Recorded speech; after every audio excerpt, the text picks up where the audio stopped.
Assalamualaikum warahmatullahi wabarakatuh. Perkenalkan, saya Heri Mulyono dari Hukum 17C, di mana pada kesempatan kali ini kita akan ngobrol-ngobrol santai dengan mahasiswa hukum kolot yang ada di sini. Kita singkat dengan ngos-ngosan kumlot, ya, ngobrol-ngobrol santai mahasiswa hukum kolot.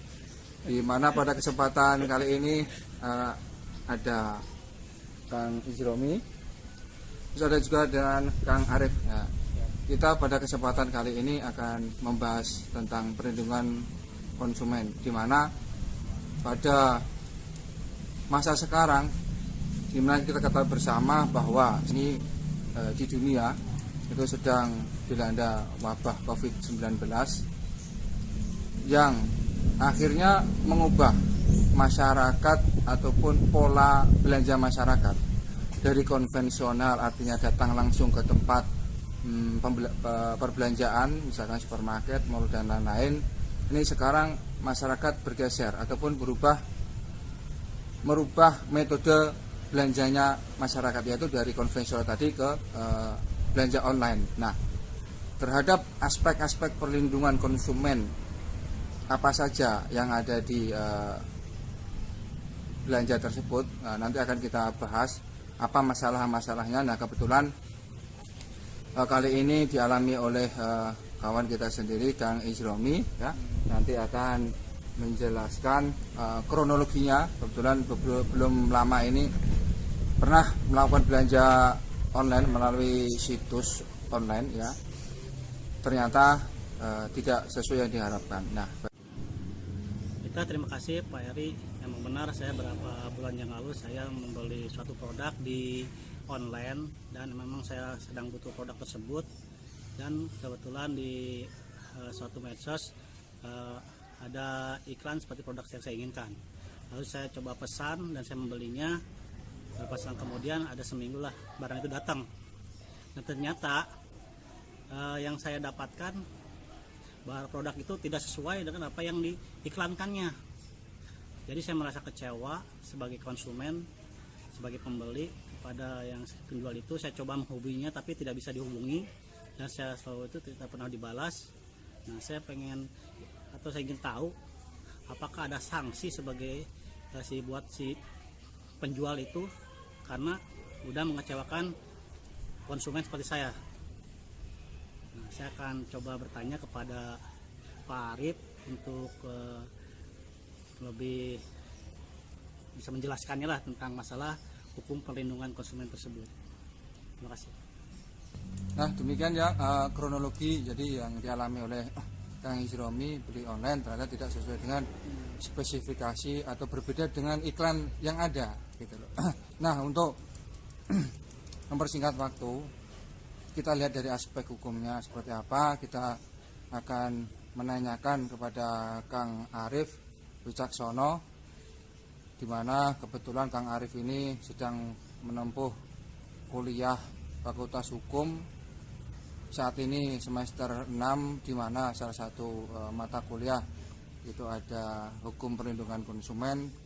Nah, kalau kita telaah lebih lanjut atau kita kaji lebih dalam, apakah ada aspek hukumnya terhadap kejadian tadi kalau kita lihat dari pembelajaran yang sudah kita terima tadi. Untuk itu kepada Kang Arif, mungkin saya ingin mempertanyakan juga beberapa hal nanti ke Kang Arif terkait apa yang tadi disampaikan oleh Kang Ijromi, ya, aspek hukumnya seperti apa. Untuk yang pertama, mungkin saya akan mempertanyakan, kira-kira tadi kan Kang Ijromi kan sudah menjelaskan seperti itu. Apa yang harus dilakukan Kang Ijromi sebagai pembeli ketika mendapatkan barang tapi tidak sesuai dengan iklan yang disampaikan? Terima kasih Pak Heri, Pak Ijromi. Ya, memang ya kondisi dunia sedang berubah, ya. Yang tadinya masyarakat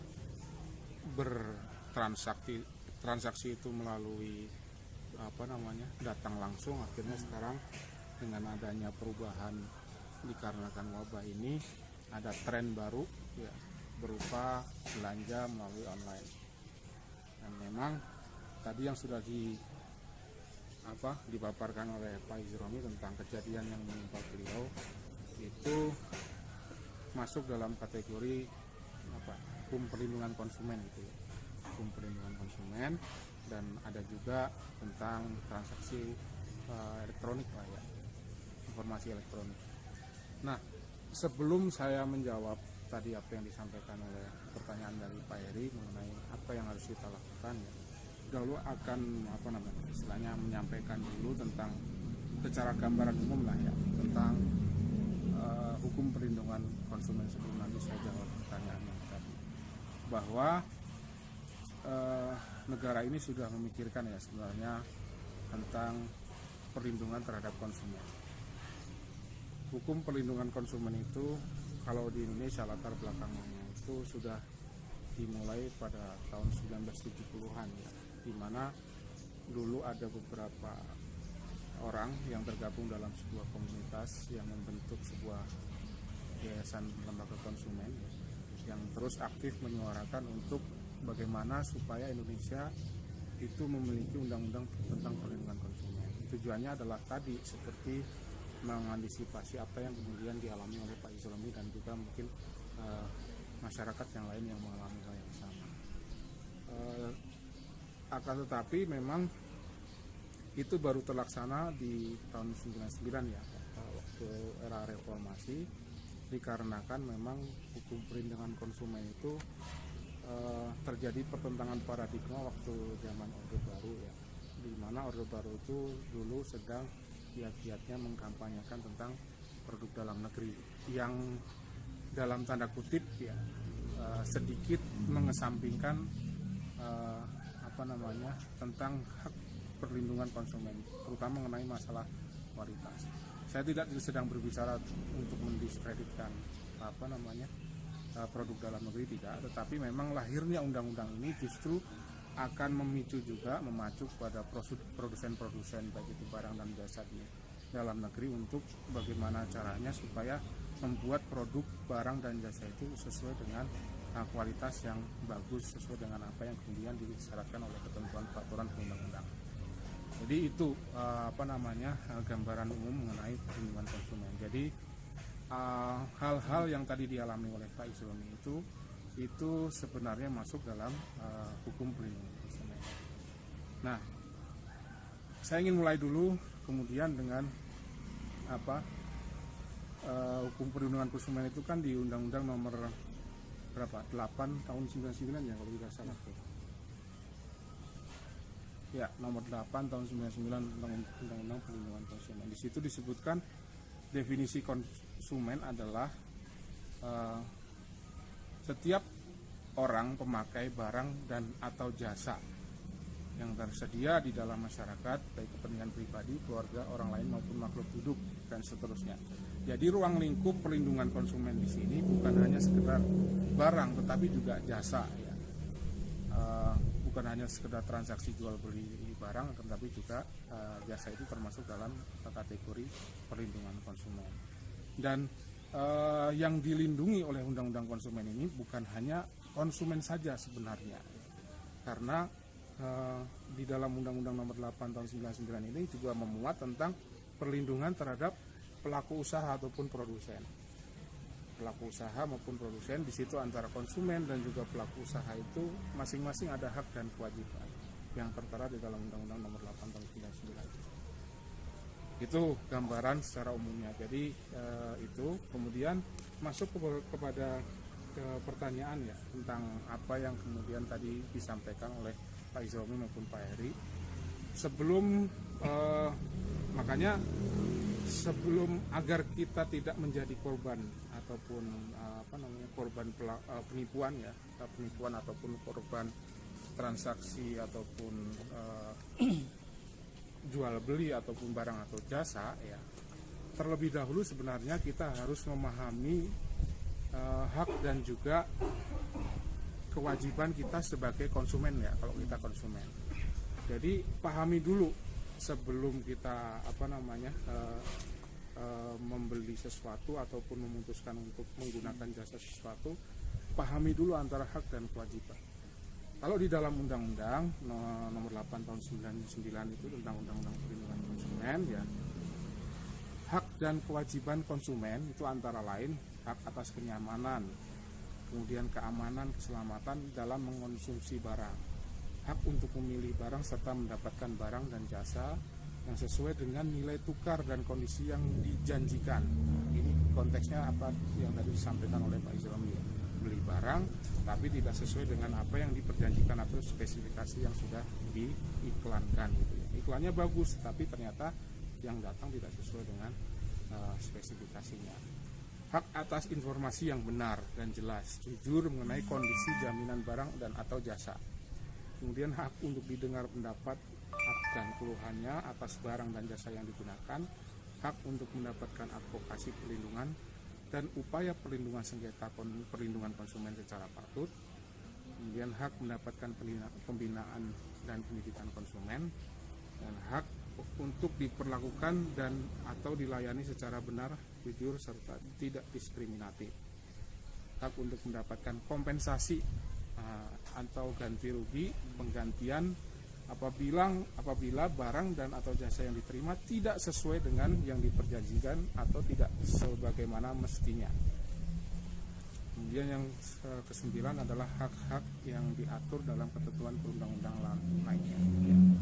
Kita bisa cek juga mungkin di dalam undang-undang transaksi elektronik, ya, undang-undang ITE itu juga kita bisa cek hak dan kewajiban ketika kita melakukan transaksi elektronik. Nah, itu adalah haknya seorang konsumen lah ya.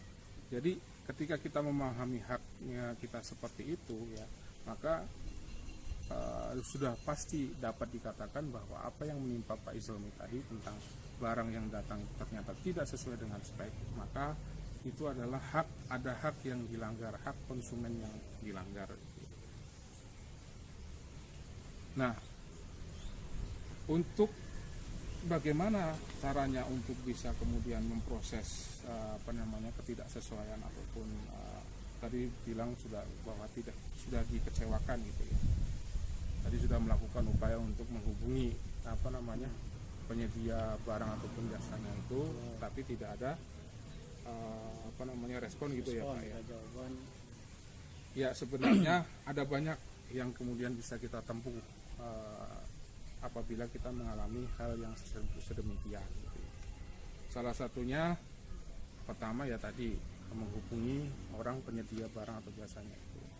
Kemudian ada juga layanan kontak pengaduan kalau kita membelinya di dalam provider istilahnya situs jual beli sebagaimana umumnya ya yang sudah terkenal sekarang, kan di situ ada sebenarnya keluhan lah ya, kita bisa memanfaatkan itu. Kemudian ada juga fasilitas keluhan yang bisa kita akses, salah satunya yang disediakan oleh pemerintah ya. Ada lapor.go.id, kemudian ada kredibel.co.id, kemudian ada cek rekening.id ya. Itu beberapa situs yang bisa kita manfaatkan untuk melakukan laporan ya. Tetapi kalau di dalam undang-undang ya, Undang-Undang Nomor 8 Tahun 99 tentang Perlindungan Konsumen, ada juga hal yang kita bisa lakukan ketika memperoleh ataupun mengalami hal yang demikian.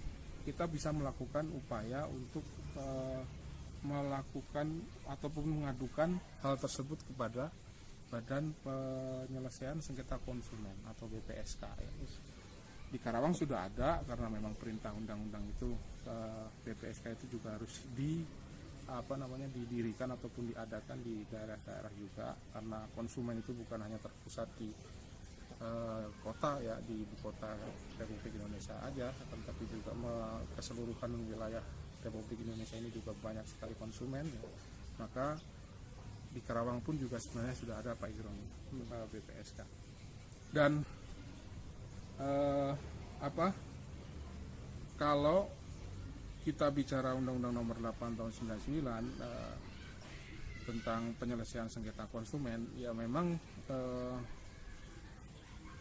yang paling bagus itu adalah melalui BPSK terlebih dahulu. Walaupun di sini di Undang-Undang Nomor 8 Tahun 99 itu juga memuat ketentuan pidana, ya, Pak Isromi, Pak Eri. Di ketentuan terakhir itu di pasal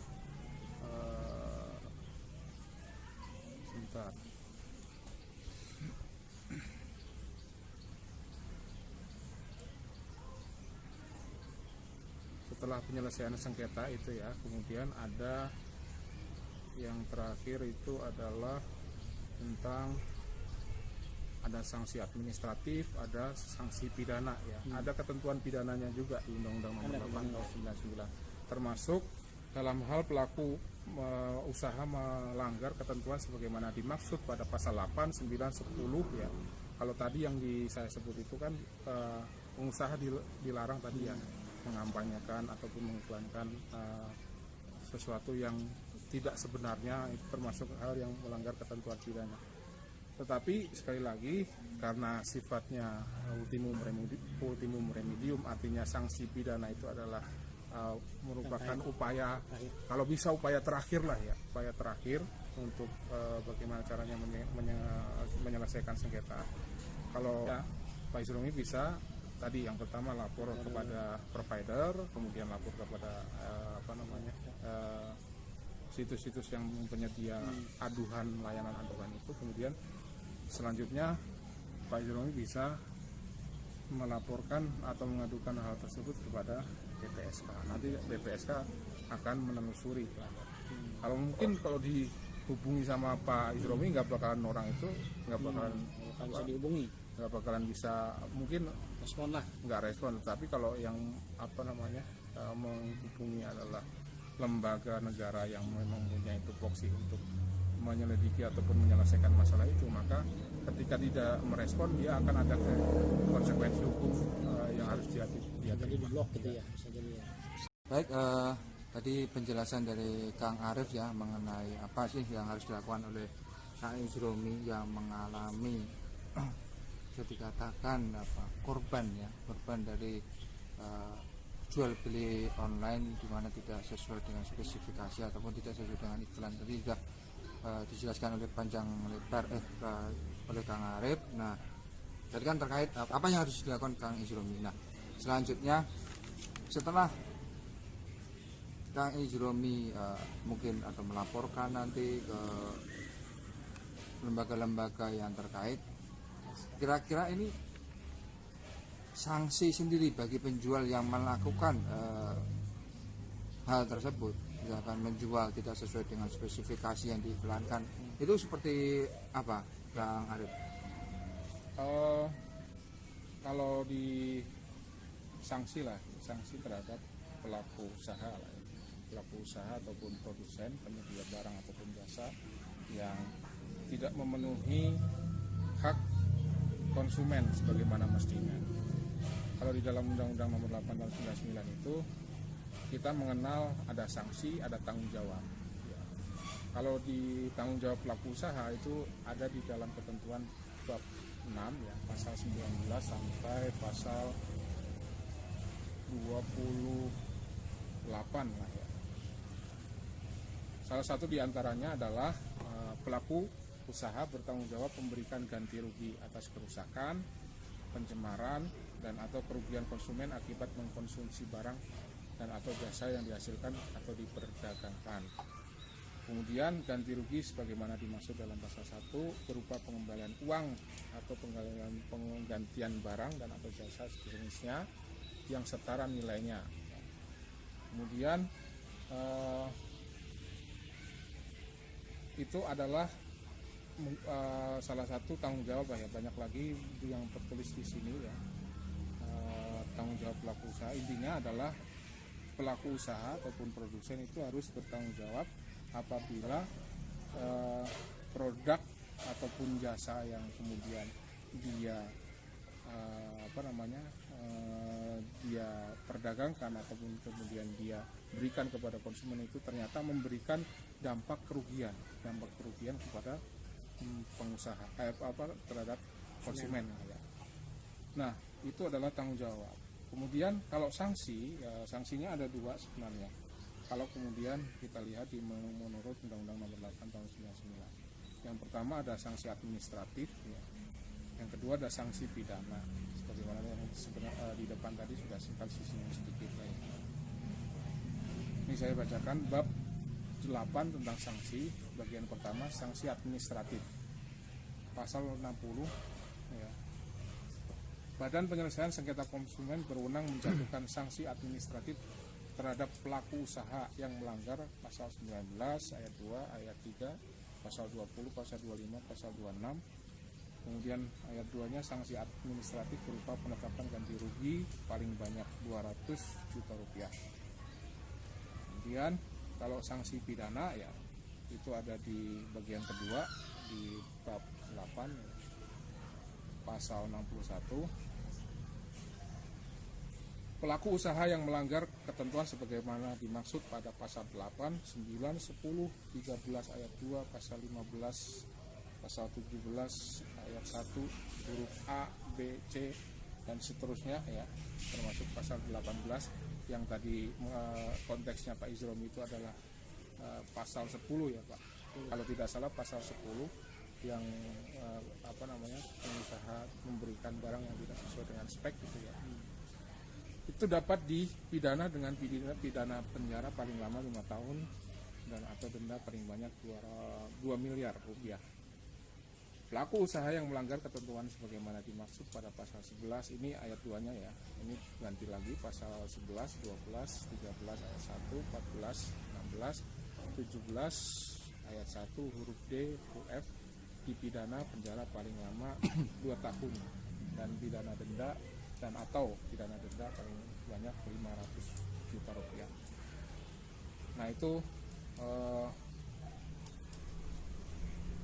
sanksinya ya. Belum lagi ada sanksi pidana itu dapat dijatuhkan hukuman tambahan. Kalau di pasal 63-nya itu terhadap sanksi pidana sebagaimana dimaksud pada pasal 62 dapat dijatuhkan hukuman tambahan berupa perampasan barang tertentu, pengumuman keputusan hakim, pembayaran ganti rugi, perintah penghentian kegiatan yang menyebabkan timbulnya kerugian konsumen, kewajiban penarikan barang atau peredaran atau pencabutan usaha.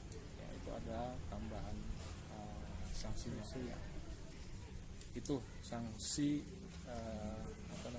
yang bisa didapatkan pengusaha yang tidak melakukan tanggung jawabnya sebagaimana mestinya, termasuk dalam konteks ini adalah apa yang kemudian disampaikan oleh Pak Izromi tadi. Tetapi memang karena sifatnya ultimum remedium paling tidak ini diselesaikan dulu lah melalui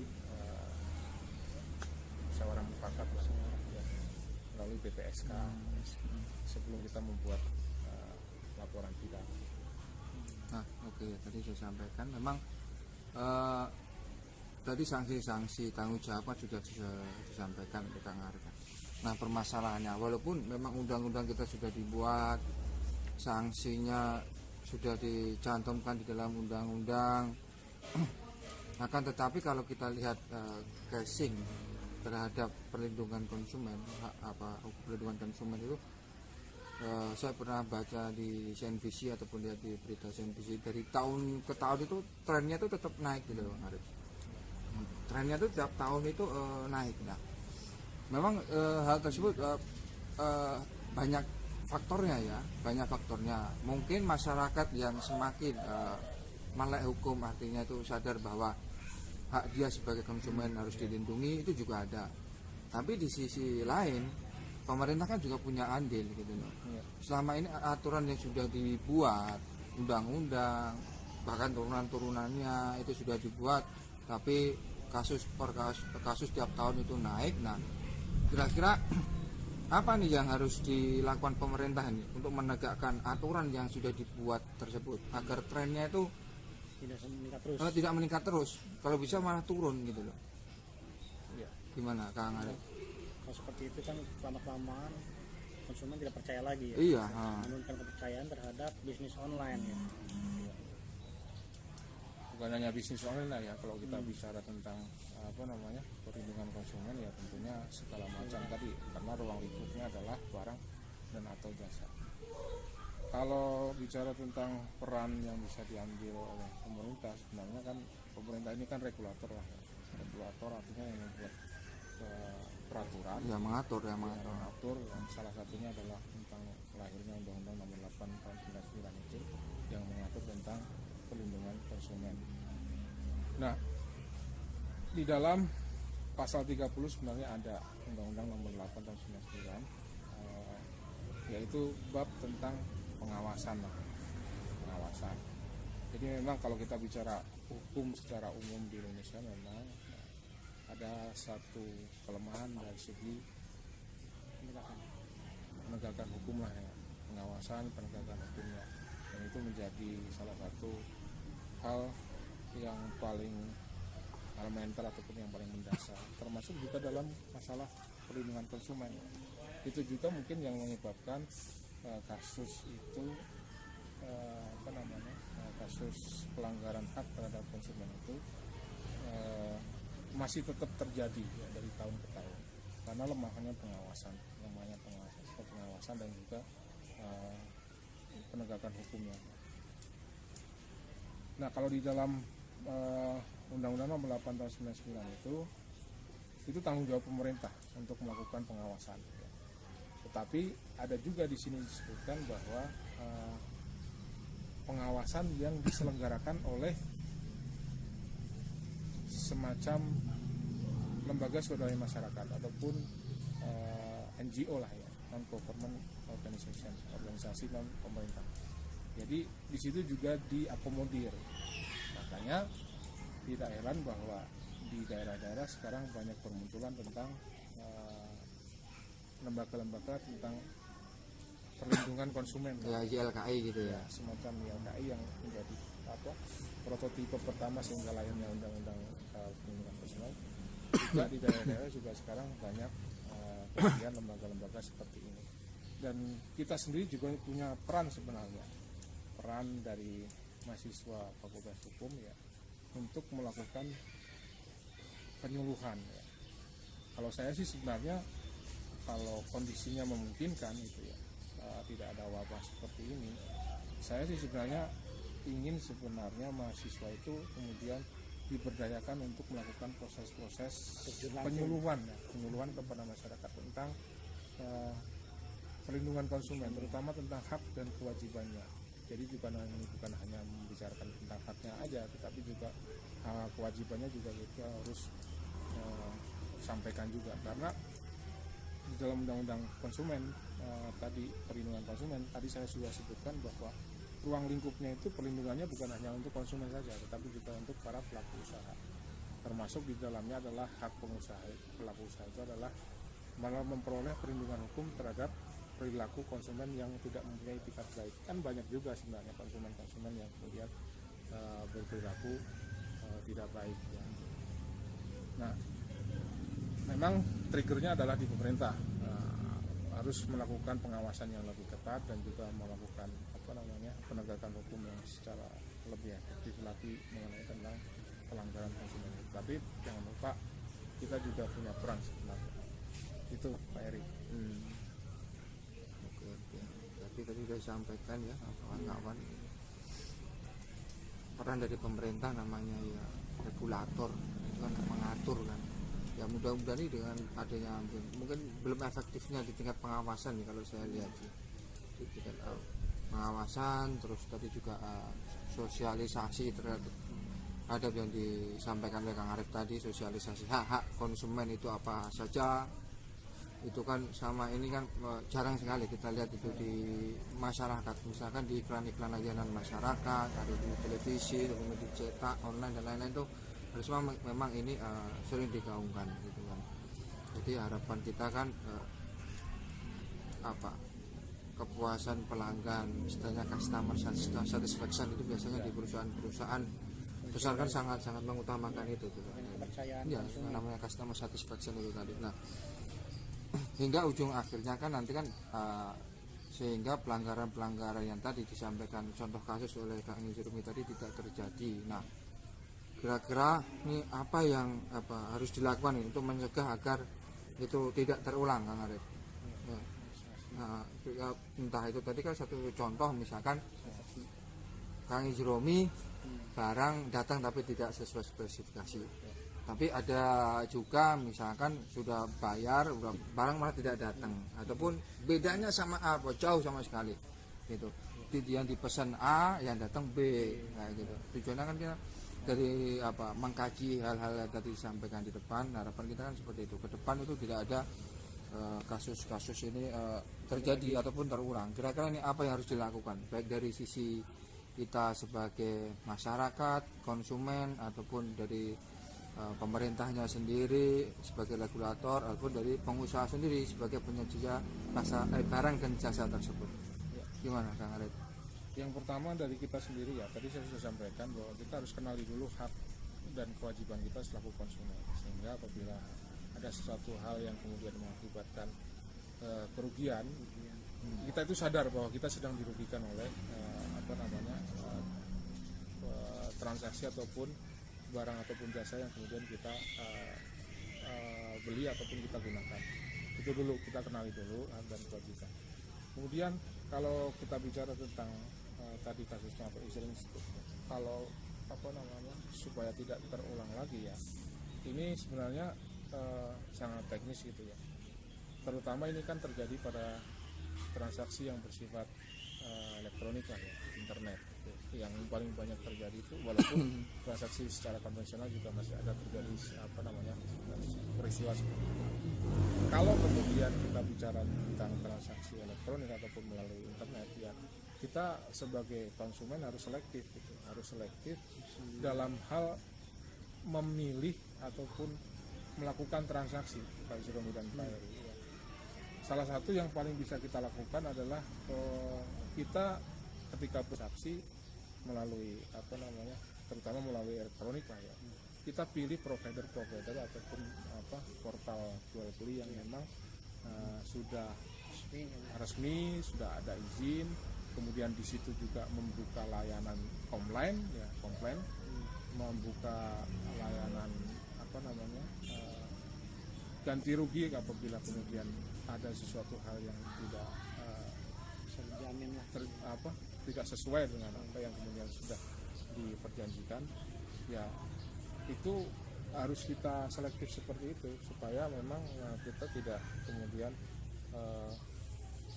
tertipu lagi ataupun kemudian dirugikan oleh, karena sekarang banyak nih kalau kita bicara tentang transaksi elektronik melalui internet itu medianya kan macam-macam ya, ada yang melalui Facebook, bahkan ada yang via pribadi, japri antar orang per orang gitu kan. Kalau kita nggak pastikan dulu tentang siapa orang yang sedang bertransaksi dengan kita, itu kan paling tidak keamanan ataupun jaminan barang yang kita terima itu dapat dipertanyakan lah. Dan jangan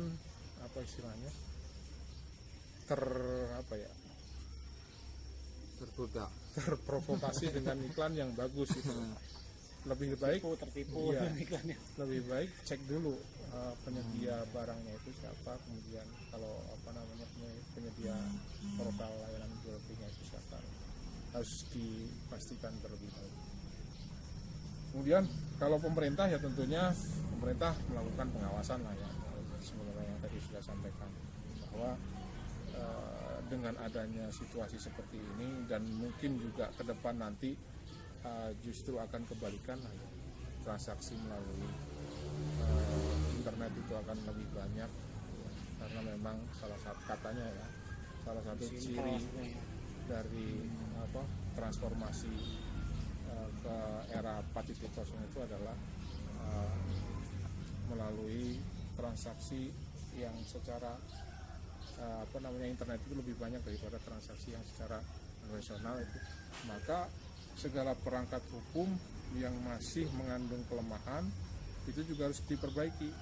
Selain itu juga fungsi pengawasan dan juga fungsi pendidikan, jangan lupa ya, di dalam Undang-Undang Nomor 8 Tahun 99 itu salah satu ruhnya itu adalah memberikan pendidikan, ya. Pendidikan konsumen, pendidikan tentang hak dan kewajiban terhadap konsumen, ya.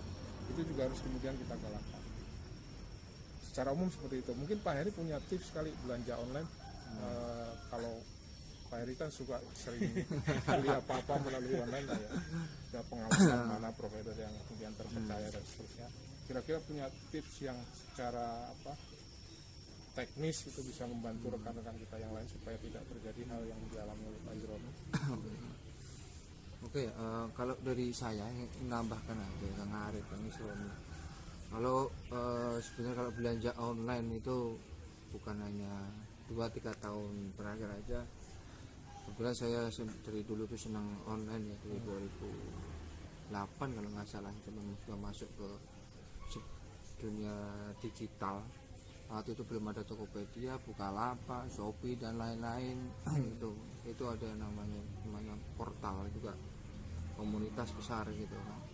Dari situ saya juga banyak belajar gitu. Jadi yang pertama kalau tips dari saya adalah pertama bahwa kita belanja online itu yang tadi disampaikan Kang Arif itu melalui situs atau website ataupun aplikasi yang sudah resmi, ada izin dari pemerintahnya dan itu sudah besar, sudah dikenal masyarakat, pasti akreditasnya ataupun kredibilitasnya sudah tidak diragukan lagi. Itu yang pertama. Nah, yang kedua memang ada istilahnya tadi sampaikan face to face ya. Contoh, saya ambil contoh mungkin di Facebook ya. Di Facebook itu kan dia tidak melakukan seperti Tokopedia ataupun Bukalapak itu kan. Jadi dia adalah person to person itu sangat riskan sekali. Menurut saya ini harga mati. Kalau teman-teman pengen aman, itu harga mati. Jangan lakukan istilahnya transaksi person to person terhadap orang yang belum kita kenal sama sekali. Gitu. Mau nggak mau, suka tidak suka, untuk keamanan kita COD gitu. Kalau dekat kita COD nggak apa-apa. Tapi kalau jauh, manfaatkan istilahnya rekening bersama ataupun pihak ketiga. Pihak ketiga. Jadi kayak kita tahu kayak apa ya? Kayak Tokopedia misalkan, kayak Bukalapak, Shopee itu dia kan hanya Broker lah ya. Ya broker. Dia tuh hanya pihak ketiga gitu loh. Jadi ada seller, ada buyer, dia transfer dulu ke misalkan ke Bukalapak, setelah barang sampai dari pembeli menyampaikan barang udah sampai, baru dari Bukalapak ataupun Tokopedia atau toko online tersebut meneruskan uangnya kepada penjual gitu. Di zaman dulu tahun 2007-2008 itu komunitas besar itu saya sebut aja yaitu Kaskus gitu. Zaman itu Kaskus itu belum ada ini Tokopedia, Bukalapak. Saya sering dulu tuh online itu saya pasti patokannya ke Kaskus. Di mana Kaskus itu ada istilahnya, di situ ada moderatornya atau ada orang-orang yang dipercaya gitu loh. Biasanya waktu itu saya pakai nama rekening bersama. Ketika transaksi jarak jauh saya pakai rekening bersama. Itu perorangan memang waktu itu, tapi sudah diakui kredibilitasnya. Jadi kita share ke dia linknya mana. Memang biasanya ada fee-nya waktu itu.